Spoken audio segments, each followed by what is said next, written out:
Question numéro 8. Délégation des services publics du village Vacances Thalassa, approbation de l'avenant numéro 1, prolongation. Je passe la parole à M. Jean-Christophe Dalbigo. Bonsoir à tous. Donc pour cette question, on doit informer le Conseil que M. Thierry Baeza a été élu président de la CEMAVAT dans la semaine. Donc en conséquence, et pour éviter tout conflit d'intérêts, il a été pris un arrêté de déport, ça s'appelle comme ça, que je vais vous lire, hein, comme ça tout le monde a l'information. Il a été publié, mais je vous en donne la lecture. Je vous passe les vues, etc. Vu la décision du conseil d'administration de la CEMAVAT en date du 17 janvier 2022, nommant Thierry Baeza président de cette société d'économie mixte. Vu la demande du 18 janvier par laquelle M. Thierry Baeza sollicite un déport dans le cadre de toute affaire liée en avis à la CEMAVAT. Considérant que M. Thierry Baeza, maire de Metz, peut se trouver en situation de conflit d'intérêts dans les relations entre la ville de Metz et la CEMAVAT en raison de sa qualité de président de la CEMAVAT. Arrête article 1. Dans le cadre des dossiers liés à la ville de Metz et la CEMAVAT, M. Thierry Baeza s'abstiendra d'exercer sa compétence en tant que maire de Metz en se déportant des décisions de la ville de Metz concernant ces affaires. De même qu'il ne participera pas aux instances préparatoires ou suivi à l'exécution des décisions relatives à ces dossiers. En outre, il ne prendra pas part à ce titre aux délibérations des assemblées délibérantes de la ville pour les points figurant à leur ordre du jour en ce qui concerne la CEMAVAT, à l'exception des échanges relatifs à la politique générale de cet organisme ou visant à informer et rendre compte de son activité. Article 2, M. Jean-Christophe Dalbigo, premier maire adjoint, est désigné pour suppléer M. Thierry Baeza, maire de Metz, dans les dossiers visés à l'article 1 du présent arrêté, ce jusqu'à nouvel ordre. Le présent arrêté prendra effet après affichage et transmission aux représentants de l'État dans le département, ce qui a été fait. Monsieur le directeur général des services de la ville de Metz est chargé de son exécution. La copie sera transmise au comptable de la collectivité et tout recours contre le présent arrêté doit être formulé auprès du tribunal administratif de Montpellier dans les 2 mois à partir de la date d'affichage. Voilà. Donc, je présente la délibération de délégation des services publics avec l'approbation de l'avenant numéro 1 prolongation. Et M. Baeza ne participe pas au débat, ni au vote, ni d'ailleurs les autres membres du conseil d'administration de la CEMAVAT. Donc, qui sont, présentez-vous, donc Audrey Imbert, Nicolas, oui mais tu ne participes quand même pas au vote, hein, Nicolas Archambault et Charline Moinel, ainsi que Patricia Leroy. Voilà. Voilà, donc on a évoqué cette question. En fait, cette question aurait dû être réglée depuis longtemps, mais ça n'a pas été fait, donc il faut absolument le faire parce que la CEMAVAT s'est retrouvée dans une situation où le terme de son contrat actuel était le 27 mai 2022. Donc, quand vous êtes exploitant d'une unité touristique et que vous n'avez pas la possibilité de conclure des contrats de recrutement, de prendre des réservations pour la saison, c'est tout simplement une gestion impossible. Par ailleurs, on a voulu se donner le temps de bien négocier le futur de cet organisme, du village vacances, et donc on a souhaité prolonger, c'est l'objet de la délibération que vous avez reçue, hein, on a souhaité prolonger la gestion actuelle pour 1 an et 5 mois, afin que le terme arrive le 27 octobre 2023, après la période estivale de forte fréquentation. Alors, octobre, pourquoi? Parce que pour une unité touristique, c'est le bon moment pour basculer d'une gestion à une autre, éventuellement. Donc, cette prolongation est motivée par 2 objectifs suivants. Assurer l'équilibre général du contrat en compensant partiellement la perte de chiffre d'affaires occasionnée par la fermeture de l'établissement imposée par la crise sanitaire du Covid-19, donc du 15 mars 2020 au 4 juillet 2020 et du 28 octobre au 22 mai 2020. La perte de chiffre d'affaires est évaluée à 631 511 € pour ces 2 périodes cumulées, ce qui est important. Disposer pour la commune d'un délai suffisant pour assurer la définition d'un nouveau projet d'exploitation pour le village vacances Thalassa. Vous avez eu aussi dans la délibération l'explication de la procédure qui a été menée pour arriver à cette prolongation de contrat, c'est-à-dire l'intervention en respectant le code de la commande publique de la commission qui avait été créée par le conseil municipal. La commission de délégation de services publics s'est réunie le 10 janvier 2022. Elle a émis un avis favorable à l'unanimité que vous avez dans le dossier. Donc il vous est proposé d'approuver l'avenant numéro 1 au contrat de délégation de service public. Cet avenant donc prolonge la durée du contrat d'affermage pour la période du 28 mai 2022 au 27 octobre 2023. D'autoriser le maire ou son représentant à signer l'avenant numéro 1 au contrat de délégation de service public d'hébergement du village vacances. Donc on vient de voir l'arrêté de déport, c'est pas lui qui signera. Et de donner tout pouvoir au maire ou son représentant pour rendre la présente délibération exécutoire et prendre toute décision nécessaire à son exécution. Voilà. Est-ce que vous avez des questions? Madame Estrada?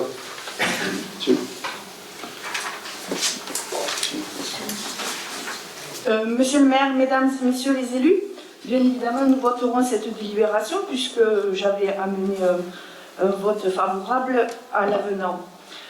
Mais le vote de cette délibération est une occasion pour le groupe Ensemble vers 2026 de rappeler que dans notre programme électoral, nous avions annoncé le renouveau du Thalassa. Le village restera propriété de la ville. Il sera entièrement rénové pour renforcer l'attractivité touristique de Mèze. Notre objectif est toujours de voir se développer l'activité touristique sur la commune, notamment sur les ailes de saison, dans le cadre d'un tourisme durable. Nous pensons toujours qu'il est préférable de confier la gestion à un opérateur extérieur qui en assurera aussi sa remise à niveau.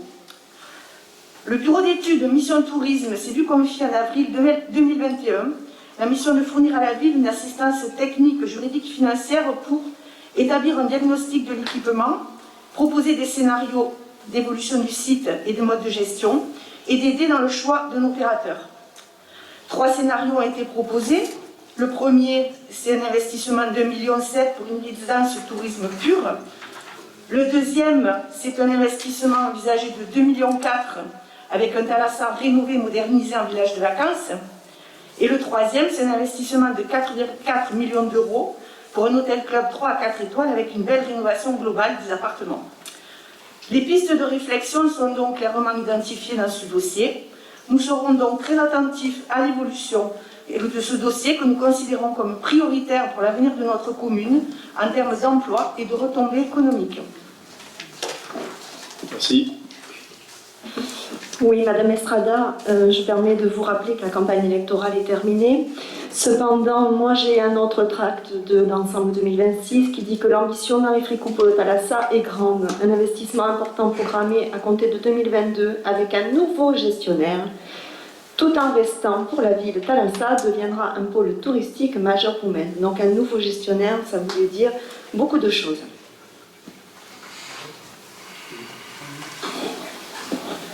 Bien, est-ce qu'il y a d'autres interventions? Monsieur Foucasse.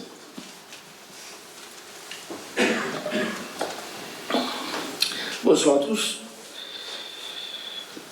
Évidemment, c'est la bonne décision à ce jour, et évidemment, je voterai pour cette décision qui tombe sous le sens. Par contre, j'aimerais rappeler que sans mon intervention à l'époque, lorsque j'ai déféré la délibération de la ville de Mèze qui annulait la DSP avec la CEMABAT, si je n'avais pas fait ça, on ne parlerait pas du prolongement de cette délibération, de cette délégation de service public. Ce n'est pas pour me glorifier que je dis ça pour que ça serve d'expérience. C'est-à-dire, d'expérience, c'est que l'opposition sert à quelque chose. Et pendant des mois, à l'époque, j'avais alerté, la délibération est illégale. Par tract,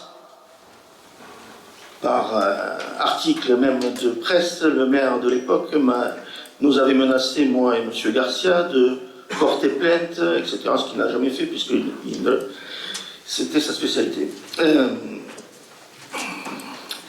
À l'arrivée, au bout de 2 ans de procédure, le tribunal administratif de Montpellier a annulé la délibération qui arrêtait la DSP de la CIMABAT pour le Thalassa. On n'a pas eu besoin d'avocat. Ça ne nous a rien coûté. J'ai rédigé moi-même le mémoire. Et donc c'est passé comme ça pour dire qu'il ne fallait pas être grand clair pour voir que la délibération était illégal. Ceci étant dit, je pense que les propos de Mme Estrada sont recevables puisque c'est des projets.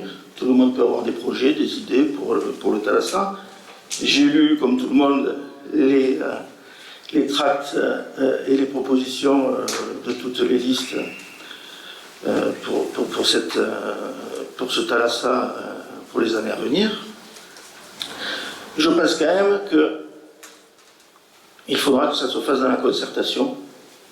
Il faudra que ça se fasse d'une manière, disons, qu'on n'apprenne pas par la bande certaines choses, qu'on ne fasse pas voter un peu contre notre gré certaines choses, et surtout de ne pas retomber aussi dans ce qu'on fait dans les travers de l'époque. Pour moi, le péché originel, c'est justement d'avoir donné à l'époque une délégation de service public à la Sémabat qui n'était pas du tout destinée à faire ce genre de choses, qui n'avait aucune compétence dans la gestion de villages touristiques, etc.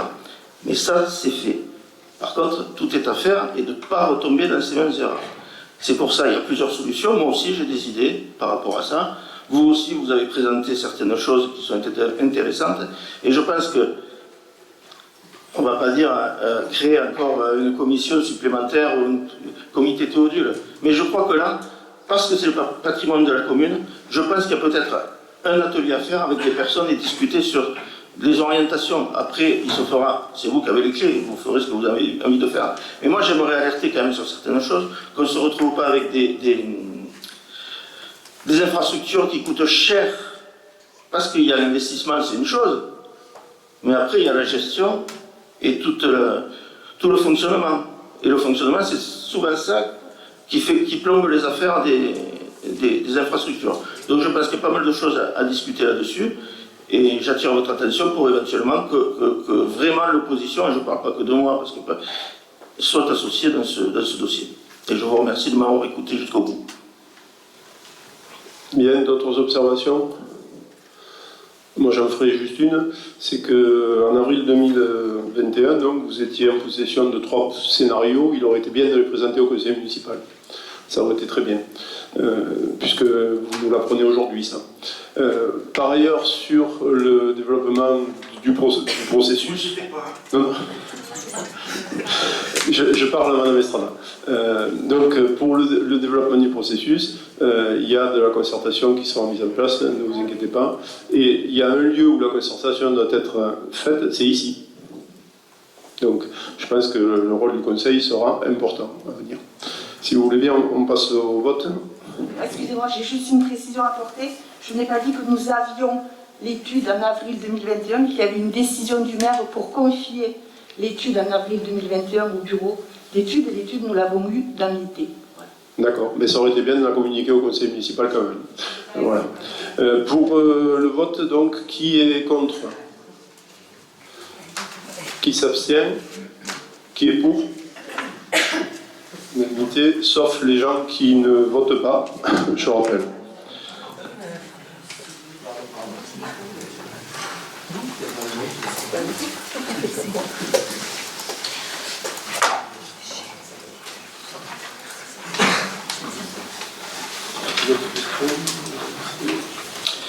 Question numéro 9. Objet personnel, modification du tableau des effectifs. Je laisse la parole à Séraphin Parra. Alors le projet de délibération a pour objet de créer, de modifier, de toiletter un peu le tableau des effectifs. Et il fait suite notamment à la promotion d'un certain nombre d'agents au titre du tableau d'avancement 2021 et qui a été présenté en comité technique seulement en 2022. Il aurait normalement dû être présenté en 2021 et cette délibération aurait dû être prise en 2021. Donc, conformément à l'article 34 de la loi du 26 janvier 1984, les emplois de chaque collectivité ou établissement sont créés par l'organe délibérant de la collectivité ou de l'établissement. Il appartient donc au conseil municipal de fixer l'effectif des emplois à temps complet et non complet nécessaires au fonctionnement des services. En cas de suppression d'emploi, la décision est soumise à l'avis favorable du préalable du comité technique, ce qui a été fait. La délibération doit préciser les grades correspondant aux emplois créés, les grades correspondant aux emplois supprimés, le motif invoqué, la nature des fonctions, le niveau de recrutement et de rémunération de l'emploi créé, s'il s'agit d'un emploi de non-titulaire créé en application des 3 derniers alinéas de l'article 3 de la loi précitée. La dernière modification du tableau des effectifs a été adoptée par le Conseil municipal le 16 septembre 2021. Considérant l'examen en comité technique lors de sa séance en date du 19 janvier 2022, toilettage du tableau des effectifs. Faisant suite au départ du collaborateur de cabinet le 16 octobre 2021, il convient de supprimer l'emploi permanent sur le tableau des effectifs du budget général comme suit. Alors, filière technique, cadre d'emploi, ingénieur territorial, grade ingénieur principal, effectif budgétaire ancien 2, nouveau 1, ce qui conduit à la suppression d'un emploi d'ingénieur principal à temps complet. Cadre d'emploi, adjoint technique, grade adjoint technique, ancien effectif budgétaire, ancien 35, nouveau 33. Suppression d'un emploi d'adjoint technique à temps complet et d'un emploi d'adjoint technique à temps non complet, 24h30. Cadre d'emploi, adjoint technique, grade adjoint technique principal de 2e classe, effectif budgétaire ancien 20, nouveau 17, suppression de 3 emplois d'adjoint technique principal de 2e classe à temps complet. Cadre d'emploi agent technique, grade agent de maîtrise, effectif budgétaire ancien 28, nouveau 24, suppression de 4 emplois d'agent de maîtrise à temps complet. Un emploi d'adjoint technique principal de 2e classe à temps non complet, 24h30, 4 emplois d'agent de maîtrise principale à temps complet, 8 emplois d'adjoint d'animation principale de 1re classe à temps complet, un emploi d'adjoint d'animation principale de 1re classe à temps non complet, un emploi de rédacteur principal de 2e classe, 7 emplois d'adjoint administratif de 1re classe. Filière technique, cadre d'emploi, technicien, grade technicien, effectif budgétaire ancien 1, nouveau 2, création d'un emploi de technicien à temps complet. Cadre d'emploi, adjoint technique, grade adjoint technique principal de 2e classe, ancien 17, nouveau 18. Création, ce qui conduit à la création d'un emploi d'adjoint technique de 2e classe à temps non complet. Cadre d'emploi, agent de maîtrise, grade agent de maîtrise principal, effectif budgétaire ancien 13, nouveau 17. Création de 4 emplois d'agent de maîtrise principal à temps complet. Un emploi d'adjoint technique principal de 2e classe à temps complet. Filière technique, cadre d'emploi, agent de maîtrise territoriale, grade agent de maîtrise, effectif budgétaire ancien 1, nouveau 0, suppression d'un emploi d'agent de maîtrise à temps complet. Cadre d'emploi, adjoint technique territorial, adjoint technique principal de 2e classe, effectif budgétaire 1, ancien, nouveau 0, suppression d'un emploi d'adjoint technique principal de 2e classe. Avancement de grade et promotion interne, création de poste au budget du port. Considérant la nécessité de créer en raison des retours de l'avis de la commission d'avancement de grade et de la CAP de la promotion interne, les emplois permanents suivants sur le tableau des effectifs du budget du port. Un emploi d'agent de maîtrise principal à temps complet, un emploi d'adjoint technique principal de 1re classe à temps complet. Filière technique, grade agent de maîtrise territoriale, agent de maîtrise principal, effectif ancien 0, nouveau 1. Filière technique, grade d'emploi, agent de maîtrise territoriale, grade agent de maîtrise territoriale, effectif antérieur 11, effectif nouveau 12, création d'un emploi d'agent de maîtrise à temps complet. Le tableau des emplois est ainsi modifié à compter du 20 janvier 2022.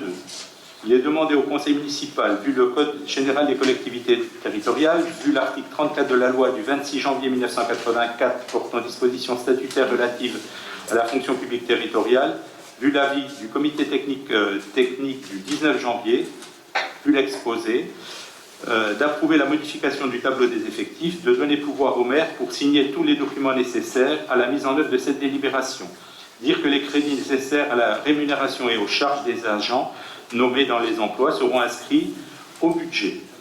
Alors, pour information, si vous voulez le décompte. En fait, ce sont 44 dossiers d'avancement de grade mairie plus CCAS qui ont été promus au titre de l'année 2021, qui est un chiffre très important, puisqu'à titre d'information, ça représente un surcoût pour le budget de 50 000 € annuel.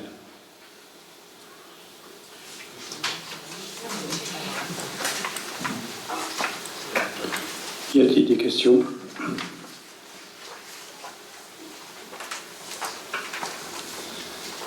On va passer au vote. Qui est contre?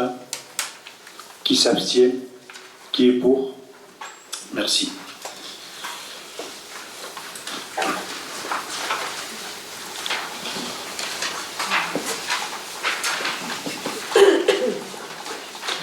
Question 10.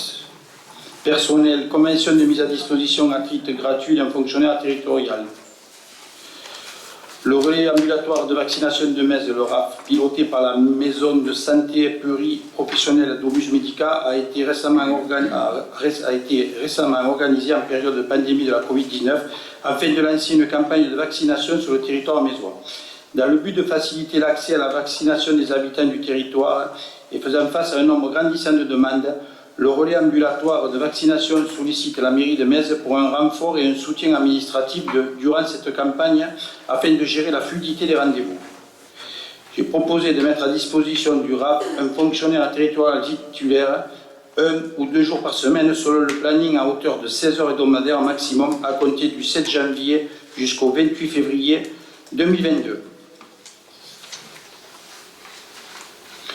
Je vous demande donc d'approuver la convention de mise à disposition à titre gratuit d'un fonctionnaire territorial entre la commune de Metz et le relais ambulatoire de vaccination de Metz et de m'autoriser à signer la dite convention de mise à disposition dont teneur figurant à l'annexe de la présente délibération et de charger M. le maire et son représentant de prendre toutes les dispositions nécessaires à l'exécution de la présente délibération. Y a-t-il des questions? Monsieur Charbonnet.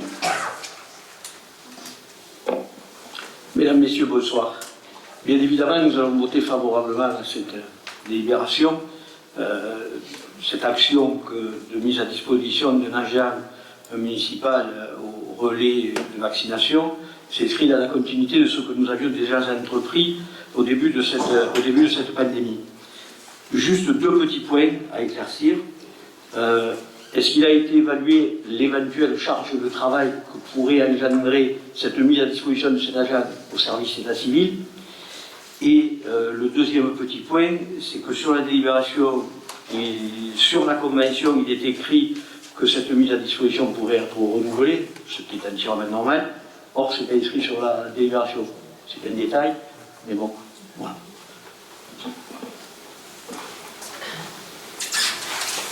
Ce que je peux vous dire déjà, c'est que la première journée, elle est prise sur le temps de repos par l'agent, voilà, donc ça ne change pas. Et ensuite, il y a une journée, et ce que je peux vous dire, c'est qu'actuellement, il y a une baisse de vaccination, donc la charge, enfin, ça, M. Kèvre peut répondre à ma place, il n'y a aucun impact sur le service. Voilà. Je suppose qu'en plus au service état civil, il y a peut-être une baisse aussi d'activité du fait que les gens fréquentent moins le service.